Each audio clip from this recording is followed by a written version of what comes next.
पंथ क्षेत्र में स्नेह सूत्र एक है। जाति पंथ क्षेत्र में स्नेह सूत्र एक है। शुभ्र रंग की छटा सप्त रंग है लिए। शुभ्र रंग की छटा सप्त रंग है लिए। धर्म के लिए जिए, समाज के लिए जिए।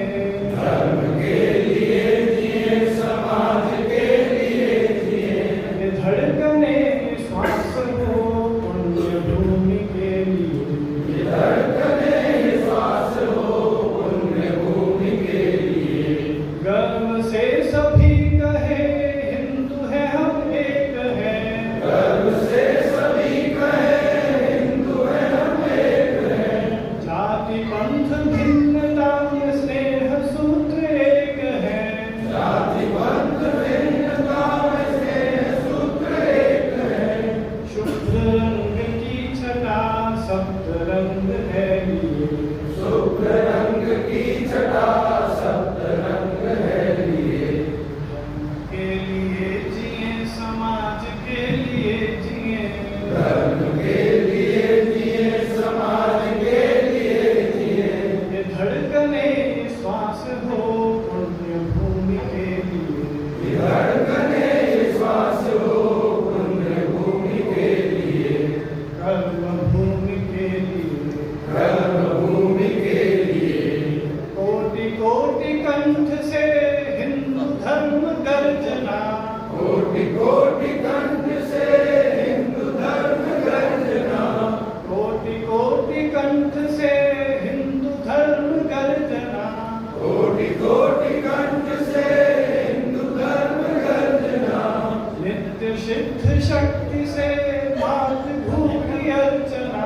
नित्य सिद्ध शक्ति से मातृभूमि अर्चना। संघ शक्ति कलियुगे सुधार धर्म के लिए। संघ शक्ति कलियुगे सुधार धर्म के लिए। अतिथियों से मुख्य अतिथि सिंह जी, काठा इतिहासकार व व्याख्याता राजनीति विज्ञान का के कार्यक्रम के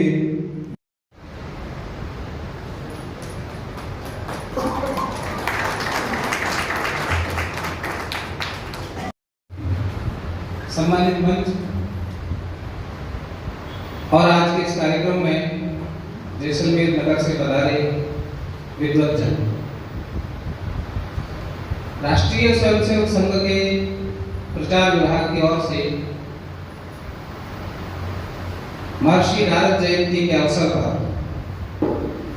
प्रबुद्ध जनों के बीच में उनके जीवन को लेकर जो भ्रम का वातावरण चारों ओर बना है उसके प्रति एक स्पष्टता आए और समाज में विभिन्न प्रकार के समाचारों के माध्यम से जागृति और जन जागरण का भाव, सूचनाओं का आदान प्रदान करने का जो एक पत्रकार समूह विभिन्न प्रकार के माध्यमों से समाज में एक तंत्र को लेकर चलता है, उनकी दिशा किस प्रकार की रहे, इस विषय को लेकर विश्व संवाद केंद्र प्रचार विभाग के तहत प्रत्येक जिला केंद्र पर इस प्रकार की विचार गोष्ठियों का आयोजन करता है।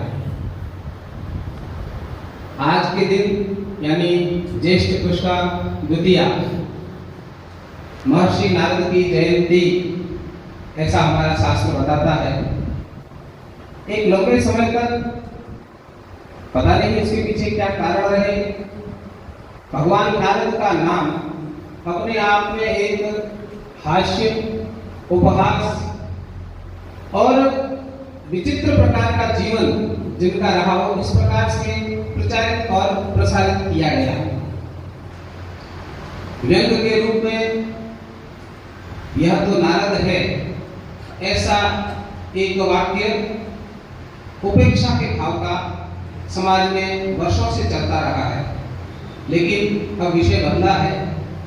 इस जगत के अगर प्रथम पत्रकार और सूचनाओं को सही प्रकार से संप्रेषित करने के लिए, चाहे वह देवता समूह रहा हो या दानव समूह, उनके बीच में अगर किसी ने बहुत प्रासंगिक ढंग से किया है तो ये महर्षि नारद रहे हैं। और पत्रकार जगत निश्चित रूप से महर्षि नारद को अपना आदर्श मानकर समाज में काम करता है। तो महर्षि नारद की जयंती पर यह कार्यक्रम संपूर्ण भारत में आयोजित होते हैं। हमारे जोधपुर प्रांत में भी आज के दिन सभी जिला केंद्रों पर इसी प्रकार की विशाल विचार गोष्ठियों का आयोजन करके और विचारों का आदान प्रदान, समाज की दिशा किस प्रकार की रहनी चाहिए, पत्रकार के नाते हमारी क्या भूमिका रहती है, इन सभी प्रकार के विषयों को समेटते हुए आज हम इस कार्यक्रम में सुनेंगे, समझेंगे। हमारे मुख्य वक्ता आदरणीय पंकज जी इस विषय को विस्तृत रूप से हम सबके समक्ष रखेंगे। इसी भूमिका के संदर्भ में इस कार्यक्रम का आयोजन किया गया है। धन्यवाद।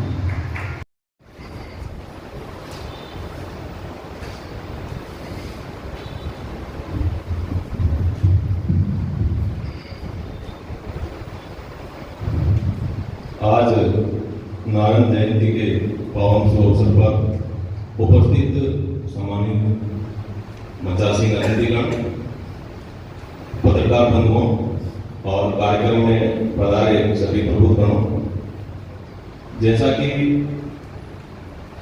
आज के कार्यक्रम का जो मुझे थीम दी गई या जो बताया गया कि भाई पत्रकारिता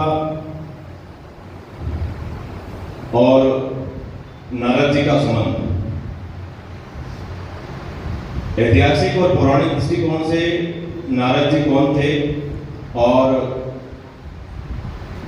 एक संवाददाता के रूप में, एक आज कहें अपन तो पत्रकार के रूप में उनकी क्या भूमिका रही, हमारे पौराणिक और ऐतिहासिक ग्रंथों में उनका उल्लेख कहां कहां आता है और वर्तमान संदर्भ में पत्रकारिता का जो क्षेत्र है उसके क्या मायने हैं, पत्रकारों को नारद जी से क्या सीख लेनी चाहिए और वर्तमान में जो है उनके आधार पर उनके क्या कर्तव्य और फर्ज है, उसके ऊपर थोड़े मैं अपने विचार रखूंगा। देव ऋषि नारद का संक्षिप्त परिचय जो है वो अपने सनातन धर्म के शास्त्रों में के अनुसार ब्रह्मा जी का मानस पुत्र उनको माना गया है। शास्त्रों के अनुसार अपने पूर्व जन्म में एक वे गंधर्व थे, बाद में उनके द्वारा ब्रह्मा जी के समक्ष इसी प्रकार का अशिष्ट आचरण करने पर उनको मानव रूप में जन्म लेना पड़ा और फिर नारद जी ने जो है कठिन तपस्या करके और ब्रह्म ऋषि का स्थान प्राप्त किया और वे ब्रह्मा जी के मानस पुत्र के रूप में जाने जाते हैं। शास्त्रों में उनको भगवान का मन कहा गया है। उन्हें ऋषिराज की भी संज्ञा से अभिहित किया गया है। भूत, वर्तमान और भविष्य तीनों लोगों के ज्ञाता सत्यव्यासी देव ऋषि नारद को विष्णु का अवतार तक माना गया है। पुराणों के अनुसार राजा प्रजापति दक्ष ने नारद मुनि को श्राप दिया था कि वह 2 घड़ी से ज्यादा समय तक एक जगह नहीं रुक पाएंगे। इसी श्राप के कारण जो है वे तीनों लोकों में विचरण करते रहते हैं। उनका इसी वजह से जो है वो संचरण का कार्य रहा है। यही कारण है कि वे लोक कल्याण के लिए हमेशा संचित रहे हैं। भगवान विष्णु, शिव, इंद्र आदि से लेकर घोर राक्षस तक भी उनका सम्मान और उन पर विश्वास करते हैं। आमतौर पर उनको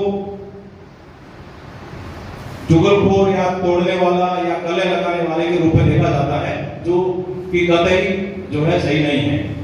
उन्हें उपहास का पात्र या व्यंग्य या हास्य का पात्र बनाया जाता है, जबकि कहीं पे भी किसी भी शास्त्र में ऐसा नहीं लिखा हुआ।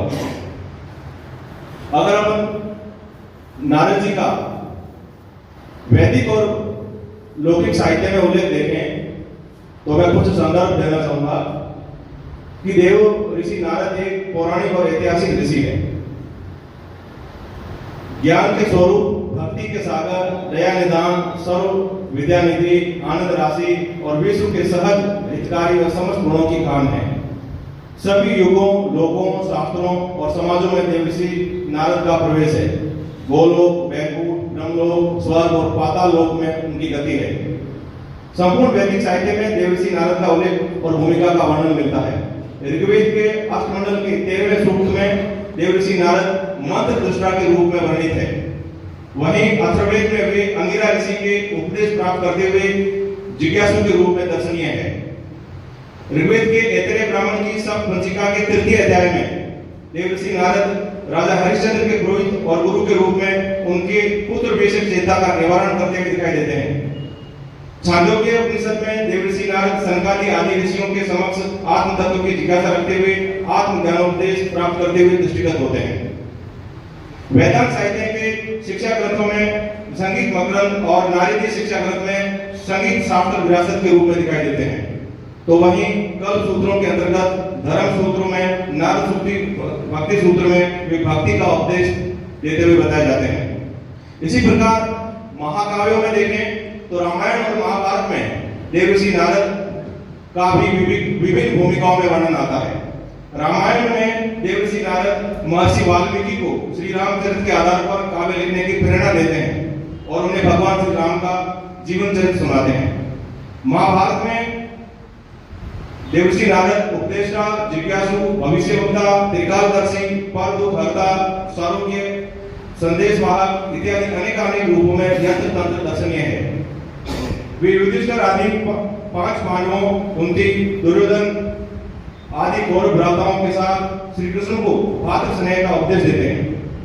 शकुनि, व्यास, मालव आदि ऋषियों को ईश्वर भक्ति संबंधी उपदेश भी देते हुए दिखाई देते हैं। जहां तक पुराणों की बात है तो शैव, वैष्णव और ब्रह्म आदि सभी लगभग पुराणों में देवर्षि नारद ऋषि गोचर होते हैं। पद्म पुराण में युधिष्ठिर आदि पांडवों को तीर्थ यात्रा का उपदेश देते हैं, तो शिव पुराण में पार्वती को शिव प्राप्ति हेतु तपस्या का उपदेश देते हुए वर्णित है। वहीं श्रीमद् भागवत पुराण में देवर्षि नारद प्रजताओं को मार्ग भागवत धर्म का उपदेश देते हुए दर्शनीय है।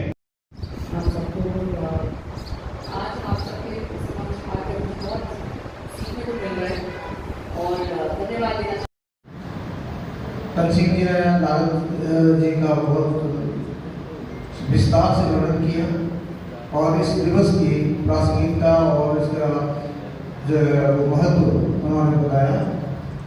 मीना जी ने भी जो है अपने अंदर के जो नारद को जगाने की बात कही। सामान्य तौर पर मीडिया, मैं मीडिया पे बात करूँगा। सामान्य तौर पर मीडिया सबसे तात्पर्य जनसंचार माध्यमों से लिया जाता है। इस दृष्टि से अखबार, video, TV, radio, cinema, computer इत्यादि सभी को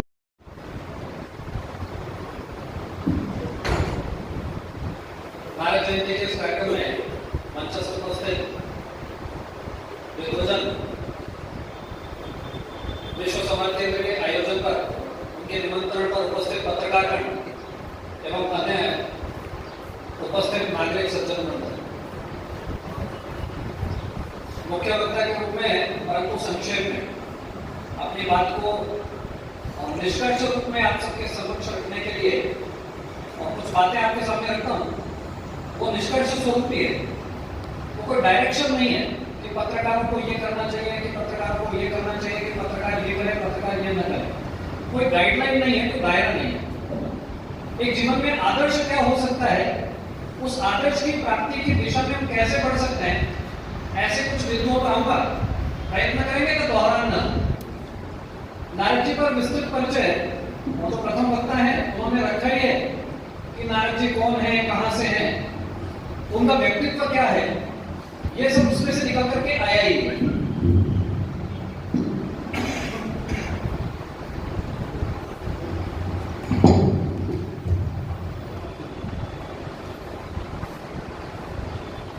नारद जी के और 84 भक्ति सूत्र, इसका वर्णन शास्त्र सम्मत जितना हो सकता है वो सारा का सारा उन्होंने प्रस्तुति दी है।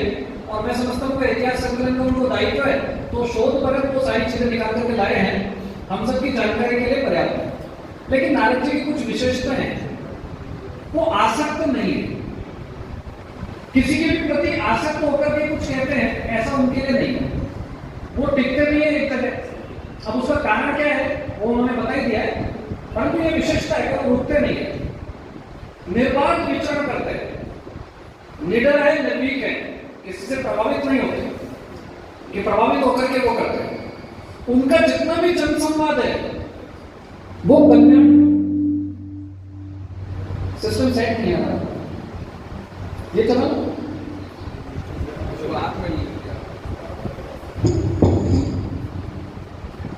उनका जितना भी जनसंवाद है वो जनसंवाद कल्याणकारी है, वो कलह फैलाने के लिए नहीं है। ये इस समय कहना सबसे ज्यादा समीचीन है, इसलिए मैंने ये बात कही है। तो नारद जी का जो व्यक्तित्व है वो कुछ इस प्रकार का है। हर जगह पर प्रभु का स्मरण है, लगातार सतत चलते जाते हैं, बोलते जाते हैं, एक लोग से दूसरे लोग में कम्युनिकेशन क्रिएट करते हैं और वो कम्युनिकेशन पॉजिटिव दिशा में है।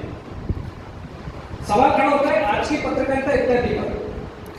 विश्व संवाद केंद्र कोशिश करता है कि देश भर में सब जगह पर नारद जी का जो वास्तविक व्यक्तित्व है उसके अनुसरण के रूप में आगे बढ़ सकते हैं क्या? पत्रकारिता लंबे समय से रही है, नारद जी आदि पत्रकार माने गए और आज 2023 का दौर है। टेक्निक्स चेंज होती है, कालखंड चेंज होता है, परंतु जो मूल्य हैं वो मूल्य परिवर्तित नहीं हुए, मूल्य वही है पत्रकारिता के। तो पत्रकारिता के मूल्य वर्तमान में क्या है? हम देखते हैं कि धीमे धीमे पूंजी का निवेश वो मीडिया जगत में हुआ है और मीडिया जगत में पूंजी का निवेश होते होते बड़े कॉर्पोरेट घराने भी इसमें आए हैं। इसलिए मीडिया घराने, मीडिया हाउसेस जो हैं वो फाइनेंशियली सॉलिड हुए, नो डाउट, इसमें कोई दिक्कत नहीं है, ये है भी। लेकिन दूसरा एक देखने का दृष्टिकोण ये भी है कि जो पत्रकार है वो भी सुदृढ़ हुए क्या? तो ध्यान में आता का नहीं, अभी भी जीविका के लिए पर्याप्त संघर्ष वो पत्रकारों को करना होता है। इसलिए आपस में इस क्षेत्र के अंदर विरोधाभास है। कम्युनिकेशन के दौर में जब हम आगे बढ़े, 1826 में हिंदुस्तान के अंदर पहली पत्रिका उद्दंत मानदंड ये प्रकाशित होना शुरू हुई। साप्ताहिक पत्रिका थी, जुगल किशोर थे, उन्होंने निकालना शुरू किया कोलकाता से। हमारा अंदर तक घुस गया है, इंटरनेट के काम तक के लिए, तो इस टूल का यूज कैसे किया जा सकता है, इस दिशा में जाने की जरूरत पड़ेगी। और जब उपयोग करना है तो उपयोग सकारात्मक कैसे हो, यहां पर वैल्यूज की जरूरत पड़ेगी। आज एक दौर है ब्रेकिंग न्यूज, 5 मिनट में 50 खबरें, 1 मिनट में 30 खबरें, फेक न्यूज, पैड न्यूज, उत्तेजना, नकारात्मकता, ये सब पैदा करने के लिए भी सोशल मीडिया के टूल्स आए तो उसमें रील्स, उसमें छोटे छोटे कट पेस्ट, एडिटिंग, बात को किस तरह से प्रस्तुत करना, अपनी सुविधा अनुसार उसमें से क्लिप निकालना, ये भी चलता है। इस सब के बीच में एक और नाम चलता है जिसको कहते हैं एजेंडा न्यूज। हम सब देखते हैं कि पिछले दिनों भारतीय लोकतंत्र ने कुछ आंदोलनों का साक्षात्कार किया और उसमें कोई भी व्यक्ति वो लेकर के जाता है, एक साथ में कैमरामैन लेकर के जाता है और वो अपने आप को न्यूज परिभाषित करता है। और धीमे धीमे आप पत्रकारों के साथ गहराई में उतरेंगे तो आप सबको ध्यान में आता है कि हम व्हाट्सएप पत्रकार भी हैं और व्हाट्सएप पत्रकार के अलावा विदाउट प्रिंट वाले पत्रकार भी हैं। उनका व्हाट्सएप पर अखबार चलता है, उनका जो सारा यूट्यूब है उस पर चैनल चलता है। लेकिन जैसे जैसे विस्तार आएगा, तकनीक आएगी, ये सब चलेगा और पत्रकारिता करना ये किसी का टैग भी नहीं है। लेकिन ऐसी सारी फेक न्यूज, पैड न्यूज, इस सब के बीच में व्यवस्थापिका और न्यायपालिका, अभी बीच में गया लोकतंत्र का चौथा जिसको कहे आधार, लेकिन वास्तव में है क्या? ये स्वयं मौखिक दी हुई उपाधि है, हमको इससे इनकार नहीं है, लेकिन व्यवस्था रूप में ये उपाधि क्या वास्तव में दी गई है? लेकिन जो